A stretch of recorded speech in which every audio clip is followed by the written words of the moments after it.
Hi hello welcome to our channel. నేను మీ journalist విప్లవశ్రీ. ఆడపిల్ల పుట్టుక దుఃఖమయంగా భావించకూడదని బౌద్ధం అంటుంది. బుద్ధుడు, ప్రసేంజిత్ మహారాజుల మధ్య ఓ సంఘటన జరిగింది.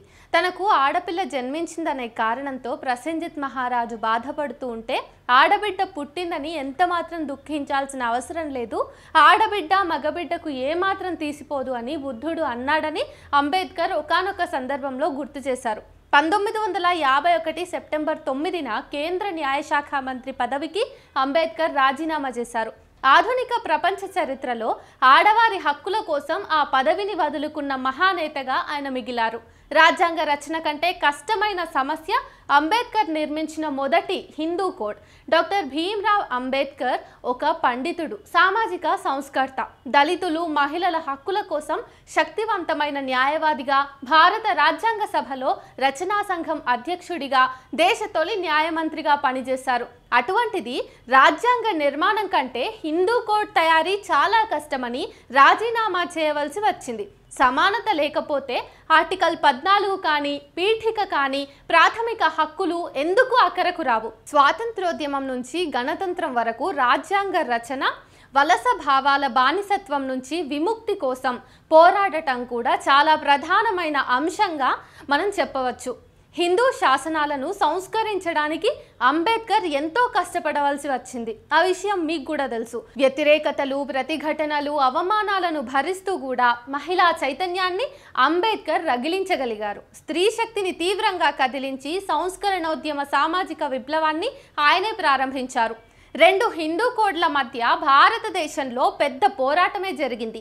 మొదటి హిందూ కోడ్ పోరాటాన్ని అంబేద్కర్ స్వాతంత్రం వచ్చిన తరువాత ప్రారంభించారు. నెహ్రూ ఆధ్వర్యంలో రాజ్యాంగ రచనలో పాల్గొన్న అనేక మంది నాయకులకు అంబేద్కర్కు హిందూ కోడ్పై తీవ్రమైన ప్రతిఘటనలు ఎదురయ్యాయి.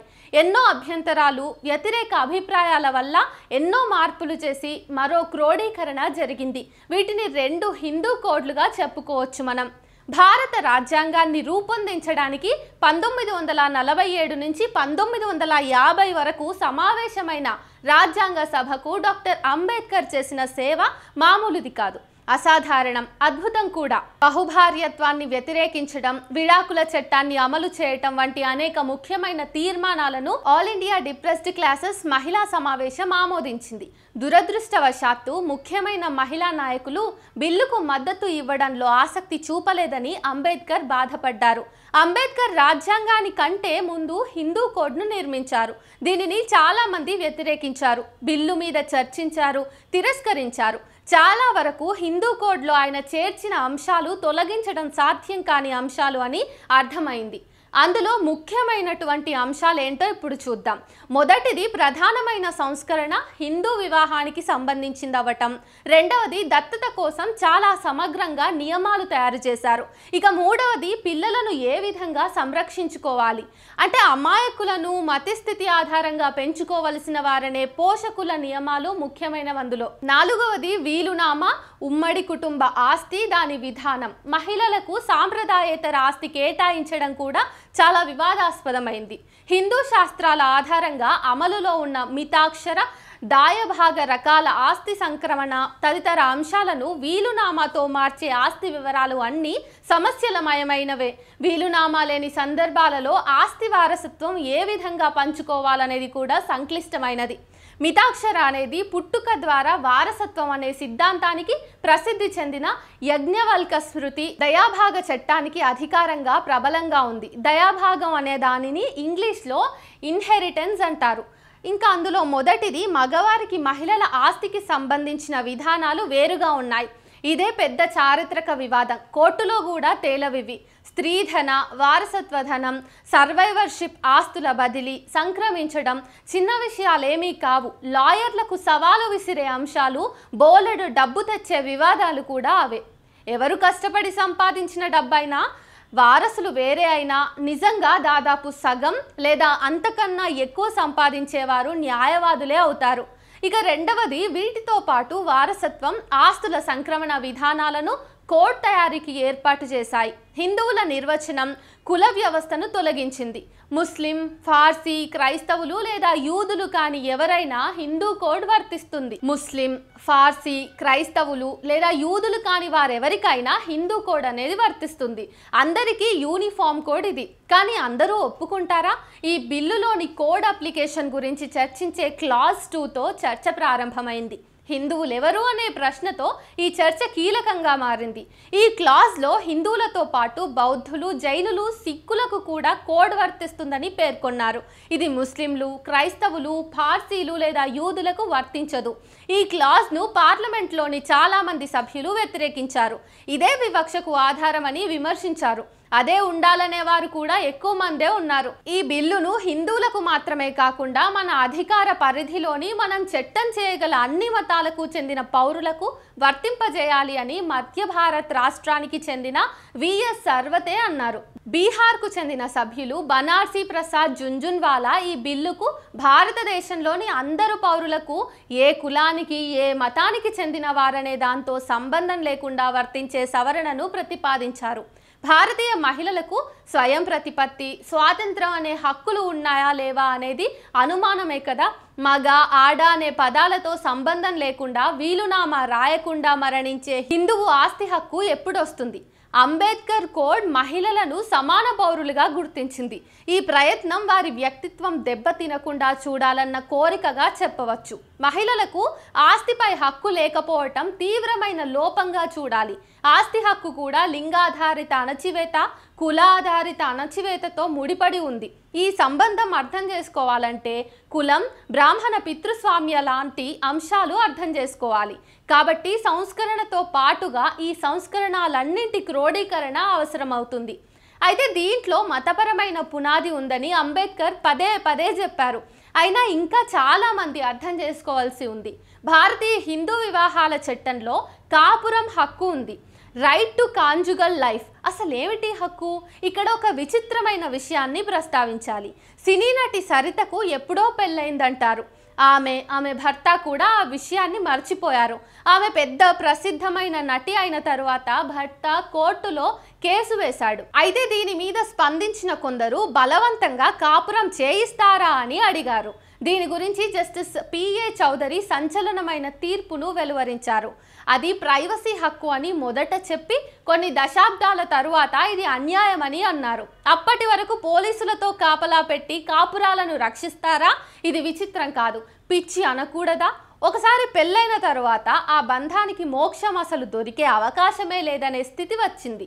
హిందూ సనాతన ధర్మంలో పెళ్ళైన భార్యకు ఎటువంటి పరిస్థితుల్లోనూ మరో జీవితం లేదు. న్యాయం కోసం, రాజ్యాంగం కోసం కూడా సమానత హక్కులు అవసరం. సమానత లేకుండా భారత రాజ్యాంగం రాసుకోవటం ఒక వృధా. ఓసారి పెళ్ళైన తర్వాత బంధం ఎంత నరకమైనా కొనసాగించాలా? ఆడవారా మగవారని కాదు, ఎవరైనా సరే విడాకులు అవసరమని ఎన్నాళ్ళ తర్వాత తెలుస్తుంది? వివాహం రద్దు చేసే అవకాశాలు ఉండి తీరాలనేది అంబేద్కర్ తీవ్రమైన ప్రతిపాదన అంటారు. కులం దుర్మార్గాన్నే కాదు, స్త్రీ మీద అణచివేత ధోరణులను కూడా తీవ్రంగా అంబేద్కర్ వ్యతిరేకించారు. భర్తతో తేడాలు వస్తే విడాకుల ద్వారా పెళ్లిని రద్దు చేసుకునే అవకాశాన్ని హిందూ కోడ్ బిల్లుతో అంబేద్కర్ కల్పించారు. విడాకులు ఉండవంటారు, విడిపోయి కూడా బ్రతకనివ్వరు. కోర్టులో అడిగినా విడాకులు ఇవ్వరు. విడాకులు ఉండాలని, వాటికి అనుమతించాలని సంస్కరణలు కోరుతున్నాయి. తప్పనిసరి విడాకుల స్వేచ్ఛ నిబంధన కోసం అంబేద్కర్ వాదించారు. అంతేకాకుండా భారతదేశంలో చట్టాల బ్రాహ్మణీకరణతో భారతీయ సంస్కృతి విచ్ఛిన్నమవుతుందంటూ దీనిని తీవ్రంగా వ్యతిరేకించారు. భారతీయ సంస్కృతిలో 90% ఉన్న శూద్రులలో విడాకులు ఒక అలవాటు. చట్టం కాబట్టి మెజారిటీపై మైనారిటీ పాలన విధించడాన్ని ఆయన ప్రశ్నించారు. సాంప్రదాయ హిందూ మతం రక్షణ కోసం ధర్మ సంఘం అనే సాంస్కృతిక సంస్థ హిందూ కోడ్ బిల్లుకు వ్యతిరేకంగా అనేక ఆందోళనలను నిర్వహించింది. మరో ప్రశ్న ఏంటంటే, విడాకులు సులభం చేయలేరా? విడాకులు ఇవ్వరు, వదలరు, చంపేస్తారే గాని బ్రతకనివ్వరు. కోర్టుకు వెళ్తే 10 ఏళ్ళు 20 ఏళ్ళు దాటినా సుప్రీంకోర్టుకు ఆ కేసు చేరదు. అయినా ఎంత ఆశ్చర్యపోయినా సుప్రీంకోర్టు మందలింపులు మాత్రం పత్రికల్లో ప్రచురిస్తుందే గాని వాటికి లాభం లేదు. విడాకులు సులభం చేస్తే కోట్ల కేసులు ఓ వారంలో రద్దయిపోతాయి. వివాహం తప్పనిసరి, కానీ ఏకపత్ని వ్రతం ఎవరు చేస్తారు? ఒక భర్త ఒకే భార్య అనే మాటే గొప్ప విప్లవకరమైన సంస్కరణగా చెప్పుకోవాలి. భార్యలకు రకరకాల పేర్లుంటాయి. కొన్ని మాటలు దారుణంగా ఉంటాయి. స్త్రీని హీనంగా బలహీనం చేసే నియమాలే అన్నీ కూడా. విడాకులు మహిళలకు సమాన ఆస్తి హక్కులను సాకారం చేసుకోవడానికి కులాధారిత పరిమితుల తొలగింపు ముఖ్యమని అంబేద్కర్ అంటే విన్నదెవరసలు? వాటిని వ్యతిరేకించినందుకు ఎన్నో సమస్యలు, వివాదాలు వచ్చాయి. భారత రాజ్యాంగ సభ చైర్మన్ రాజేంద్ర ప్రసాద్ మాట్లాడుతూ ఉన్నత విద్యావంతులైన మహిళలు మాత్రమే బిల్లుకు మద్దతు ఇస్తారని, అతని భార్య విడాకుల నిబంధనను ఎప్పటికీ సమర్థించలేదని అన్నారు. అదే పరిస్థితి. బహుభార్యత్వాన్ని సమర్థించడం చాలా పాశ్చాత్యమని బిల్లు విమర్శకులకు ప్రతిస్పందిస్తూ అంబేద్కర్ హిందూ స్మృతి శాస్త్రాలను ఉదాహరణగా చూపారు. చాలా వరకు బహుభార్యత్వాన్ని పరోక్షంగా సమర్థిస్తున్నాయి. రాజ్యాంగ సభలోని కొంతమంది సభ్యులు సమర్థించిన వివాహం అనే భావన స్వేచ్ఛ లేదా సమానత్వం ఆదర్శానికి అనుగుణంగా లేదని అంబేద్కర్ పేర్కొన్నారు.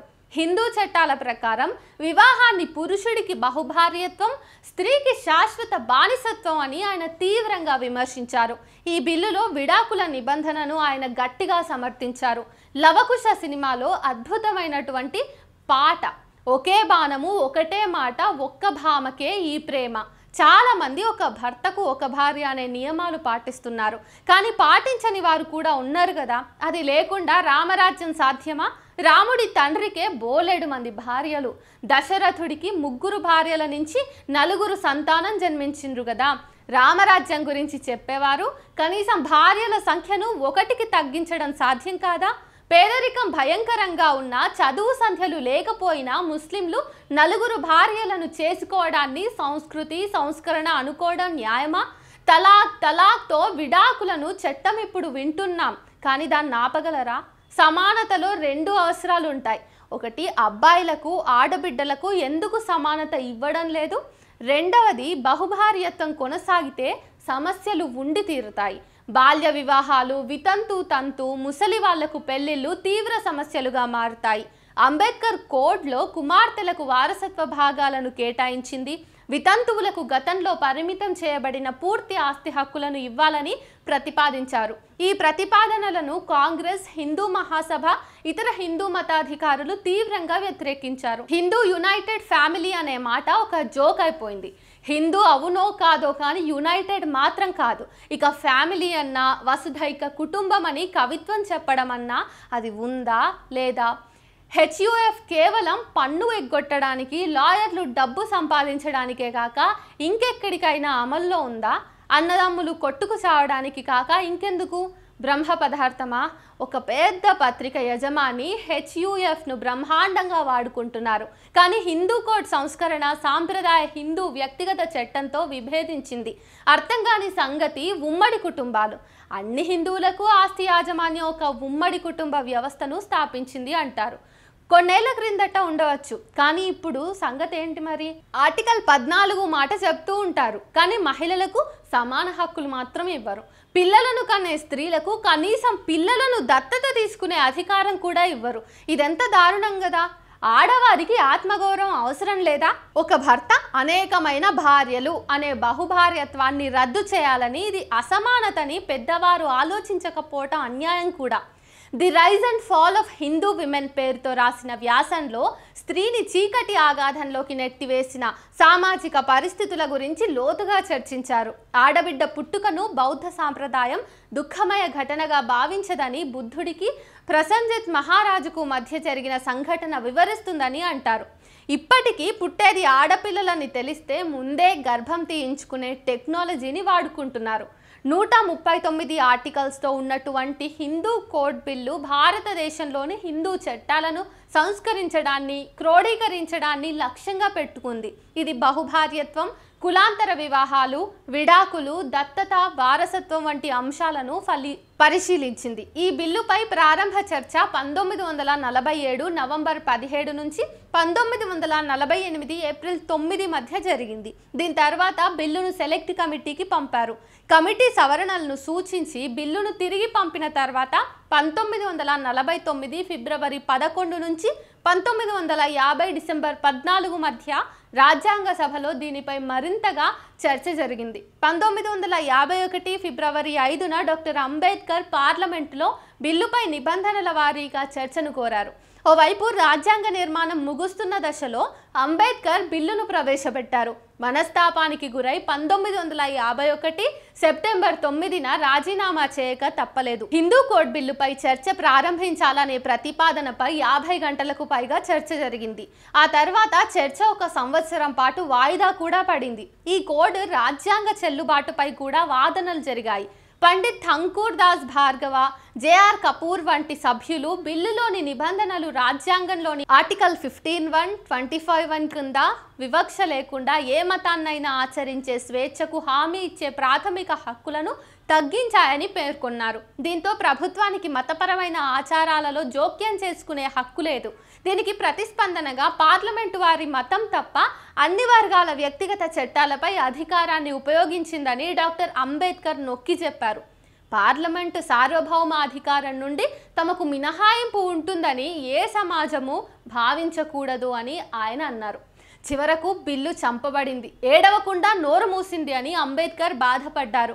మళ్ళీ మితాక్షర ఉమ్మడి కుటుంబ వ్యవస్థను తిరిగి స్థాపించడం, సోదరులు కుమార్తెల వారసత్వ వాటాను కొనుగోలు చేయడానికి అనుమతించే సవరణ, వివాహమైన 3 సంవత్సరాల తర్వాత మాత్రమే విడాకులను అనుమతించే నిబంధన వంటి విమర్శకుల డిమాండ్లకు అనుగుణంగా ఉన్నటువంటి కొత్త ముసాయిదాను నెహ్రూ అంబేద్కర్ కమిటీతో పంపిణీ చేయించారు. ఆ బిల్లులు మళ్ళీ అసెంబ్లీలో ఓడిపోయిన తరువాత అంబేద్కర్ రాజీనామా చేశారు. ఇప్పుడు హిందూ బిల్లు అంబేద్కర్ బిల్లు కాదు, అది నెహ్రూ కోడ్ బిల్. దానికి 4 భాగాలు ఉన్నాయి. మొదటిది హిందూ వివాహ చట్టం, హిందూ వారసత్వ చట్టం, హిందూ మైనారిటీ సంరక్షణ చట్టం, హిందూ దత్తత నిర్వహణ చట్టాలు. దీని పట్ల ఎదురైన వ్యతిరేకత తక్కువే. ఆ మాత్రం మార్పులు సంస్కరణలు చేయడానికి కూడా నెహ్రూ నానా తంటాలు పడాల్సి వచ్చింది. ఆయనే ఎన్నోసార్లు ఇందులో మార్పులు చేర్పులు చేయాల్సి వచ్చింది. 1952 తర్వాత 1956 సంవత్సరాల మధ్య ప్రతి ఒక్కటి పార్లమెంట్లో ప్రవేశపెట్టారు, ఆమోదించారు కూడా. ఈ నేపథ్యంలో అంబేద్కర్కు అసంతృప్తి, బాధ ఎక్కువగానే ఉంది. హిందువులకు ఇతరులకు మధ్య తేడా తరువాత చర్చించాలి, కానీ హిందువుల మగ ఆడవారి మధ్య తేడా సంగతి ఏంటో చర్చించాలని, వారసత్వ క్రమం ఎవరు నిర్ణయిస్తున్నారన్నది మార్చకుండా రాజ్యాంగంలో సమానత ఏ విధంగా సాధ్యమవుతుంది అనేది ఆయన ప్రశ్న. తన ప్రసంగాల్లో పార్లమెంట్లో అంబేద్కర్ హిందువులలో 90% మంది శూద్రులు ఉంటారనటంలో సందేహమే లేదు. ద్విజులు 10% మంది జనాభాలో ఉంటారు. 90% మంది అనుసరించే చట్టాన్ని అందరి శాసనంగా చేద్దామా, లేక కేవలం 10% మంది అనుసరించే చట్టాన్ని 100% మంది మీద రుద్దుదామా అని అంబేద్కర్ ప్రశ్న. హిందూ ధర్మశాస్త్రాలలో నారద స్మృతి, పరాశర స్మృతిలో విడాకులు ఉన్నాయని ఉంది, కానీ ఆ మాట చెప్పడం లేదు. విడాకులు ఉండే పరిస్థితులు ఇవి: భర్తలు వదిలినప్పుడు, మరణించినప్పుడు, పరివ్రజం అంటే సన్యాసం తీసుకున్నప్పుడు వివాహ బంధం నుంచి బయటపడవచ్చు. ఎంతోమంది మతం మారతారు. భర్త మతం మారితే భార్య విడాకులు తీసుకోవచ్చని చాలా కాలం నుంచి ఓ నియమం అమలులో ఉంది. ఎవరికి తెలియదు. తెలిసినా ఏదో ఒకటి పోనీ అని సర్దుకుంటూ ఉంటారు. చట్టంలో సివిల్ డెత్ అని ఒక నియమం ఉంది. 3 సంవత్సరాలలో ఈ పౌరత్వ మరణం ఉంటుంది. భర్త విడాకులు తీసుకున్నా అది భార్యకు సివిల్ డెత్గా ఉంటుంది. రెండోసారి సన్యాసం తీసుకున్న వారు వివాహం తెగిపోయినా భార్య వేరే పెళ్లి చేసుకోవచ్చు. ఇవన్నీ ఎవరికి చెప్పరు, అర్థం కాదు. లాయర్లకు కూడా తెలుసో లేదో చెప్పలేం. ఇక మూడో పరిస్థితి, ఎక్కువగా భర్తలు చెప్పా పెట్టకుండా ఏదో దేశానికి వెళ్ళిపోతారు. వాళ్ళ గొంతు వినబడదు, వాళ్ళు కనబడరు. మొత్తం 7 ఏళ్ళు ఎదురు చూసినా రాకపోతే వేరే పెళ్లి చేసుకోవచ్చు. కౌటిల్యుడు రచించింది మొదటి రాజ్యాంగం. Practical constitution is his creation. ఒక ప్రభుత్వాన్ని యుద్ధం లేకుండానే కూలగొట్టిన వాడు కౌటిల్యుడు. చాణక్యుడి అర్థశాస్త్రంలో ప్రపంచమంతా ఒకే వివాహ ప్రశస్తమైన నియమాన్ని పాటిస్తున్నారు. మరుముక్కతాయం, అలియ సంతానం చట్టాలు, ఏక వివాహాల నియమాలు రూపొందించాయి. కౌటిల్యుడు రెండో పెళ్లి హక్కు పైన చాలా పరిమితులు విధించాడు. ఒక్కరు మొదటి 10 నుంచి 12 సంవత్సరాల వరకు రెండో పెళ్లి చేసుకోవద్దు. పిల్లలు కనడానికి అవకాశం ఉందో లేదో వేచి చూడాలి. ఇదో ప్రధాన పరిమితి. రెండో పెళ్లి చేయదలుచుకున్న వ్యక్తి మొదటి భార్యకు ఆమెతో పెళ్లికి వచ్చినటువంటి సొమ్మంతా కూడా తిరిగి ఇచ్చేయాలి. ఇది కౌటిల్యుడి అర్థశాస్త్రం. ఇక అంబేద్కర్ బిల్లు పోతే పోయింది, కానీ ఒక ఉద్యమ విత్తనాన్ని నాటింది. స్త్రీ చైతన్యం కోసం అంబేద్కర్ ఆ విత్తనాన్ని నాటారు. మారుతున్న సమాజంతో పాటు మారాలని, మూఢాచారాలను వదిలివేయాలని, అనవసర ఆర్భాటాలకు దూరంగా ఉండాలని చెప్పేవారు. ఇప్పుడు చూస్తే విపరీతమైన డబ్బు వెదజల్లుతూ ఆర్భాటాల కోసం దారుణంగా ఖర్చు చేస్తున్నారు. వేశ్యవృత్తిలో ఉన్న కొందరు మహర్ మహిళలు ఆ నరక చీకట్లో నుంచి వెలుగులోకి రావడానికి, కొత్త జీవితాన్ని ప్రారంభించడానికి అంబేద్కర్ ప్రసంగాలు, నినాదాలు, వివాదాల మాటలు అన్నీ ఎంతో దోహదపడ్డాయి. మహిళా సాధికారత కోసం రాజ్యాంగంలో ఎన్నో నియమాలు అంబేద్కర్ చేర్చారు. ఆడ మగ అనే వివక్ష లేకుండా అందరూ జీవనోపాధి పద్ధతులను కలిగి ఉండటానికి 39A ఆర్టికల్ను రచించారు. భారతదేశంలో చాలా కాలం పాటు ఒకే పనిని ఆడ మగ ఇద్దరూ చేసిన వేతనం విషయంలో మాత్రం వివక్ష ఉండేది. మగవాళ్లకు ఎక్కువ వేతనం, ఆడవారికి తక్కువ వేతనం ఇచ్చేవాళ్ళు. ఈ దుర్మార్గానికి అంబేద్కర్ ముగింపు పలికారు. సమాన పనికి సమాన వేతనం ఇచ్చే ఆర్టికల్ 39Dని రూపొందించారు. మగవాళ్లతో పోలిస్తే మహిళలు తక్కువ అనే అన్యాయమయపు ఆలోచనల ఆధారంగా అనేక దురాచారాలు ఉండేవి. మహిళల గౌరవాన్ని తగ్గించే పాతకాలపు ఆచారాలను చట్టవిరుద్ధమని పేర్కొంటూ ఆర్టికల్ 51A, 51Eను రాజ్యాంగంలో అంబేద్కర్ ప్రవేశపెట్టారు. తమ వ్యక్తిగత లేదంటే మతంలో సంబంధించిన చట్టాలలో కానీ ఏ ఇతర చట్టాలలో కానీ జోక్యం చేసుకోవద్దని చెప్పే హక్కు పార్లమెంటుకు లేదనే వాదన కరెక్ట్ కాదు. అప్పుడిక రాజ్యాంగం ఎందుకు? ఈ బిల్లును వ్యతిరేకిస్తే తమ ప్రభుత్వం కూలిపోతుందని నెహ్రూ మొదట బెదిరించినప్పటికీ బిల్లు ప్రవేశపెట్టడం వాయిదా పడింది. ఈ బిల్లు మంచిదే అని నెహ్రూ ముందు ఒప్పుకున్న సామాజిక, చారిత్రక, రాజకీయ కారణాలతో ఈ ఆలోచన వెనుకబడింది. రాజ్యాంగ నిర్మాణంలో సాధ్యమైన హిందూ బిల్లు గెలవడం కష్టమని నెహ్రూకు తెలిసింది. బిల్లు ఆమోదం పొందాలంటే గణనీయమైన రాయితీలు ఇవ్వాలని నెహ్రూకు అర్థమైంది. అనేక విభాగాలుగా విభజించాలని సూచించారు. వివాహం, విడాకులకు సంబంధించిన మొదటి 55 నిబంధనలతో మాత్రమే తాము పోటీ చేస్తామని, మిగిలిన వాటిని మొదటి సార్వత్రిక ఎన్నికల తర్వాత భారత పార్లమెంటు పరిశీలిస్తుందని నెహ్రూ రాజ్యాంగ సభకు చెప్పారు. రాజీ మార్గాలు ఎన్ని ప్రయత్నాలు చేసినా అవి నిలవలేదు. సాంప్రదాయవాదులను ఒప్పించడంలో రాజీ పెద్దగా ప్రభావం చూపలేదు. మరో వారం రోజుల చర్చ తర్వాత 55 నిబంధనలలో 3ని మాత్రమే ఆమోదించారు. సామాజిక పితృస్వామ్య సోపాన క్రమానికి వ్యతిరేకంగా మహిళల హక్కుల కోసం జరిగిన ప్రజాస్వామ్య పోరాటాల చరిత్రలో హిందూ కోడ్ బిల్లుకు అనుకూలంగా డాక్టర్ అంబేద్కర్ చేసిన వాదనలు తర్వాత మంత్రివర్గం నుంచి రాజీనామా తప్పలేదు. ప్రస్తుతం భారత రాజ్యాంగానికి చాలా కీలకమైన అంశం సమానత. రాజ్యాంగ రచన చాలా క్లిష్టమైన పని, కానీ హిందూ కోడ్ నిర్మాణం అంతకన్నా కష్టమైంది. డాక్టర్ అంబేద్కర్ రాజీనామా భారతదేశ మహిళా హక్కుల చరిత్రలో ఒక మలుపుగా నిలిచింది. 2005లో హిందూ చట్టాలను సవరించిన సమాన హక్కులు కూడా గొప్ప మార్పుగా చూడాలి మనం. అంతకు ముందు తమిళనాడులో మగవారికి, మహిళలకు సమాన హక్కులను కల్పించారు. తర్వాత ఎన్టీ రామారావు ఉమ్మడి ఆంధ్రప్రదేశ్లో ఈ మార్పును తెచ్చారు. ఆ తర్వాత దేశవ్యాప్తంగా సమాన హక్కులను తేవటం 2005లో మాత్రమే సాధ్యమైంది. 2005లో సమాచార హక్కును తెచ్చినా అది నీరసించి హాస్పిటల్ ICUలో ఎప్పుడో చేరిపోయింది. ఈ సమానత హక్కు ఉంచుతారో లేదో తెలియదు. కొన్ని మంచి మార్పులు వచ్చినప్పటికీ అంబేద్కర్ హిందూ కోడ్లో ఇప్పటికీ సవరణల, సంస్కరణల అవసరం ఎంతైనా ఉంది. హిందువులకు, ఇతరులకు కూడా వర్తించే యూనిఫామ్ సివిల్ కోడ్ను చేయగలరా అనే ప్రశ్న ఇప్పటికీ మిగిలిపోయింది. సతీ, బాల్య వివాహాలు, వితంతువుల వివాహం చాలా వరకు ఆగిపోయినా ఒకే ఒక్క భర్త, ఒకే భార్య అనే సమానత అందరికీ సమానంగా సాధ్యమా? హిందూ చట్టాలు బోలెడు, స్పెషల్ వివాహ చట్టాలు, ముస్లిం క్రైస్తవ వివాహ సమస్యలు ఎన్నెన్నో ఉంటాయి. మనం నా నుంచి ఇంకా మా దాకా రాలేదు. మనం అన్నప్పుడు కదా మన అన్నది ప్రగతి. కాళోజీ అన్నట్టు ఇంకా మన అనే నాగరికత ఎప్పుడు వికసిస్తుందో చూడాలి మరి.